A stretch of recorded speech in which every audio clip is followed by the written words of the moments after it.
இது போன்ற சுவாரஸ்யமான புது புது தகவல்களை தெரிஞ்சுக்க தமிழ் ஜனம் சேனலை உடனே சப்ஸ்கிரைப் பண்ணிக்கோங்க.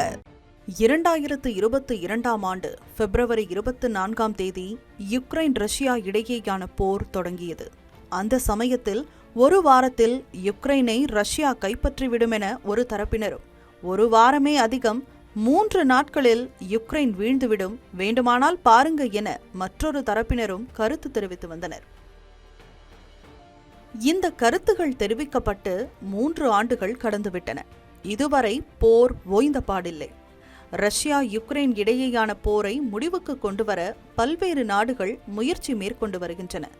அதன் பயனாக புதினும் ஜெலன்ஸ்கியும் நேரில் சந்தித்து பேச தற்போது முன்வந்துள்ளனர். அவர்கள் முன்வரலாம், ஆனால் போர் முடிவுக்கு வருமா என்பதுதான் $1 மில்லியன் கேள்வி. ஆயிரக்கணக்கான உயிர்கள் கொல்லப்படுவதை தடுக்க உடனடியாக போர் நிறுத்தத்தை அறிவிக்க வேண்டும் என ஜெலன்ஸ்கி தொடர்ந்து வலியுறுத்தி வருகிறார். அடுத்த கட்ட நடவடிக்கை குறித்து பேச அது ஏதுவாக இருக்கும் என அவர் தெரிவிக்கிறார். ஆனால் ரஷ்ய படைகள் தொடர்ந்து முன்னேறி வருவதால் அந்த கோரிக்கைக்கு புதின் சம்மதிக்க தயாராக இல்லை. தொடக்கத்தில் ட்ரம்ப் கூட போர் நிறுத்தத்தை தான் வலியுறுத்தி வந்தார். ஆனால் புதினுடனான சந்திப்புக்கு பிறகு தனது நிலைப்பாட்டை அவர் மாற்றிக்கொண்டுள்ளார். ஒரு படி மேலே சென்று போர் நிறுத்தமே தேவையற்றது என அவர் பேசி வருகிறார்.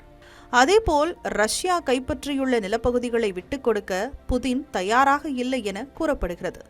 குறிப்பாக டான்பாஸ் என்று அழைக்கப்படும் டொனெட்ஸ்க் மற்றும் லுஹான்ஸ்க் பகுதிகளை ரஷ்யாவின் கட்டுப்பாட்டுக்குள் கொண்டுவர புதின் முயற்சி மேற்கொண்டு வருகிறார். ஆனால் தாங்கள் இழந்த நிலத்தை விட்டுத்தர ஜெலன்ஸ்கியும் யுக்ரைன் மக்களும் தயாராக இல்லை. அதேபோல் எந்த இடத்தில் சந்திப்பை நிகழ்த்துவது என்பதிலும் குழப்பம் நீடிக்கிறது.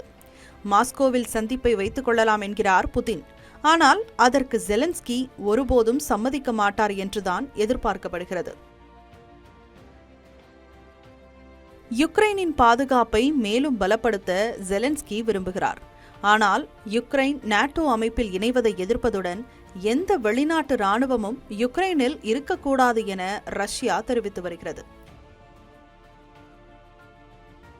யுக்ரைன் ரஷ்யா இடையேயான போர் முடிவுக்கு வருவதில் இப்படி பல முட்டுக்கட்டைகள் உள்ளன. இவற்றை சரி செய்தால் மட்டும்தான் போர் முடிவுக்கு வரும். அதுவரை போர் ஓய வாய்ப்பில்லை என கூறப்படுகிறது.